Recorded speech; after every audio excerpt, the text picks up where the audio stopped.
Muy buenos días, alumnos. Quien les habla es la profesora Irma María Cabrera Ramírez. El tema que vamos a tratar hoy día es la Amazona, Reserva Nacional de nuestra biodiversidad. Vamos a hablar de la Amazonía de nuestro Perú. Pero antes de iniciar nuestra clase, siempre haciéndoles recordar sus hábitos de higiene personal, que es el lavado de manos, muy importante antes de y después de las diferentes actividades que realicemos durante el día. Bueno, después de estas recomendaciones respectivas, damos inicio a nuestra clase el día de hoy. Vamos a hablar de la Amazonía, Reserva Nacional de nuestra biodiversidad. Hermosa, linda nuestra Amazona. La selva amazónica ocupa un 13% del territorio sudamericano y representa un 72% del territorio peruano.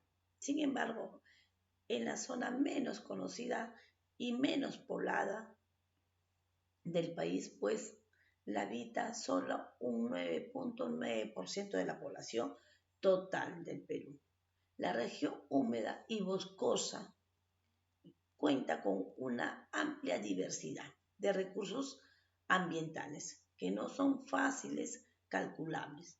Se calcula que existen 30.000 especies vegetales, cerca de 2.000 especies de peces, ¿no? Tenemos unos 60 de reptiles, 35 familias de mamíferos y aproximadamente 1.800 especies de aves. A pesar de esta zona más extensa del país, no es un territorio apto para la agricultura. Estamos viendo que la Amazonía, ¿no?, de nuestro Perú ocupa un 13% de nuestro territorio sudamericano, de Sudamérica estamos hablando, ¿no? Y un 62% del territorio total peruano. Entonces, la parte de la selva es más grande que la costa y que la sierra. Vemos que la habitan, a pesar que es tan grande nuestra Amazonía, solamente un 9.9% la habita de la población en el Perú, por ser una región húmeda y boscosa. Aquí nuestra selva cuenta con una gran diversidad, estamos viendo, ¿no? Va tanto de los mamíferos, reptiles, las aves, los peces, ¿no? Vemos una gran variedad de estas especies. Pero a pesar de todo eso, nuestra Amazonía no es un territorio apto para la agricultura. No se puede cultivar mucho en la región, sobre todo amazónica, debido a que es muy húmedo y muy boscoso. También tenemos aquí la diversidad étnica. Cuando hablamos de diversidad étnica, después del inicio del poblamiento de América, cuando se pobla en nuestro continente americano y el Perú, la Amazonía ha sido una gran región ocupada por poblaciones que migran permanentemente. A pesar de ello, se estima que solo en la región amazónica existen 12 familias lingüísticas. Entre ellas sobresale la lengua arahuaguá, hablada por los étnicas de Achaninca, Machiguenga y Piro. También destaca el jíbaro, que es hablado por los aguaruna, aguambisa y achuar, y el paño, lengua del chipibo, cónibo y casibo. Estos grupos étnicos que vemos son organizaciones sociales basadas en lazos familiares que se extiende a toda la comunidad. Estamos viendo la diversidad étnica, cuántas, sobre todo familias étnicas, estamos viendo en nuestra Amazonía. Dice que existen como unas 12 familias lingüísticas y sobresalen solamente algunas lenguas, que tenemos la lengua arahuá, ¿no?, que es hablada por los achanincas, en Machinguenga y Piro. También destaca el jíbaro que es hablado por los aguarunas y huampisa, ¿no? Entonces, estamos viendo, a pesar de nuestra selva, nuestra Amazonía ser tan grande, que es un 63% casi de nuestro territorio peruano, vemos que un 9.9% nomás está, sobre todo de la población que lo habita. Pero también estamos viendo que hay 12 familias lingüísticas, que una diversidad de lenguas existe sobre todo en la Amazonía peruana. También tenemos lo que es las costumbres. Poseen costumbres tribales, sobre todo de los tribus. Sin embargo, en las últimas décadas su cultura se cuenta en un proceso de transformación, vemos, debido al contacto con la cultura occidental, aunque mediante su lena aprendidowa, vemos su costumbre, ¿no? Una lenta, acá vemos una lenta predicción de las lenguas, vemos las costumbres que han sido, sobre todo el castellano, utilizan tecnología moderna.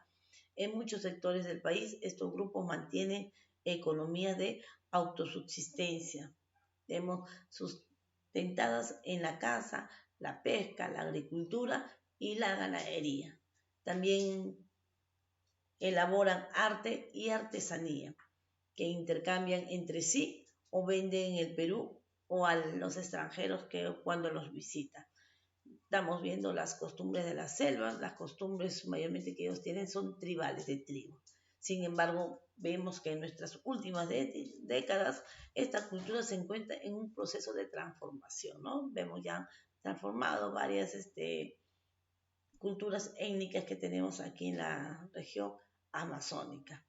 Vemos también algunos también como ya hablan más lo que es el castellano. Y sobre todo para mantener su economía o la subsistencia de estos grupos étnicos que se encuentran mayormente en la región de la Amazonía, vemos que ellos se dedican a elaborar el arte. Mucho de este arte y lo que es el arte y la artesanía, que son intercambios o también vendes a los peruanos o también a los extranjeros cuando llegan para visitar nuestra hermosa Amazonía.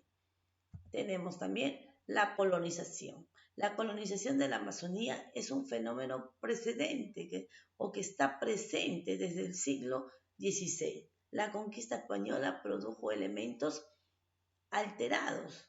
Los patrones de la convivencia, estamos viendo, de los selváticos, el interés fundamental de los colonizadores, el aje a ocupar de la zona para obtener estos recursos, las tierras, los árboles, los animales, el petróleo y etcétera, ¿no? Desde la década del año 1960 se encuentra con la carretera, la cual el presidente de ese entonces, que está Fernando Belaúnde Terry, esa carretera es marginal de la selva para colonizar todo modos sistemático de esta región.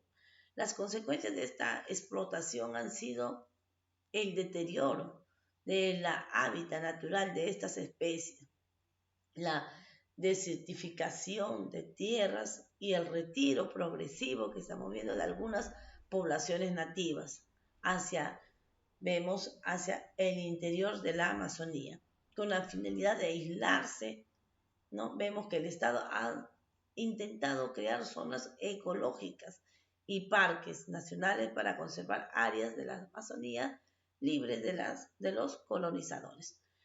Estamos observando que aquí el Estado se ha preocupado bastante por crear unas zonas ecológicas, sobre todo unos parques, para que todo este tipo de especies no sean adulteradas por aquellas personas que la visitan, ¿no? Por eso tenemos el Parque Nacional Río Viseo, el Parque Nacional de Manu, ¿no? Es un ejemplo. Esos mayormente se están creando también en la selva para la conservación de la biodiversidad que tenemos tanto en la flora, en la fauna, ¿no?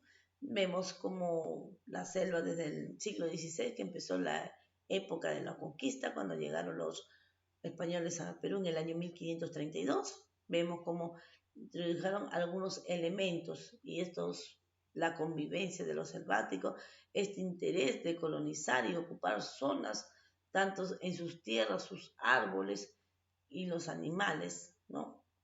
Sobre todo el petróleo, etcétera, para obtener todos estos recursos de lo que es la selva. La tala de árboles, hay muchas personas que van a la selva, ¿no? y han estado talando todos esos árboles, porque aquí en la selva alta como en la selva baja también se produce una cantidad de madera, estas maderas que tenemos, sobre todo el cedro, ¿no? El pino, buenas maderas que se produce allá en la sierra, debido a que es una zona muy boscosa, en el cual esas maderas son extraídas para confeccionar pues, los escritorios, las sillas, las camas, ¿no? Vemos también esa carretera que se hizo, la carretera marginal de la selva, y en la época de nuestro presidente Fernando Belaúnde Terre, con la finalidad de extraer los recursos de la selva acá a la costa, ¿no? Pero hoy en día también estamos viendo que el Estado se ha preocupado bastante por la biodiversidad que tenemos, tanta diversidad de especies aquí en la selva, que ha creado mayormente tantos parques para la conservación de tanto de la flora y la fauna.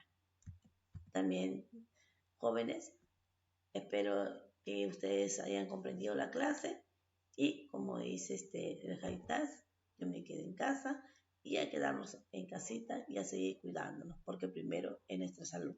Muchas gracias.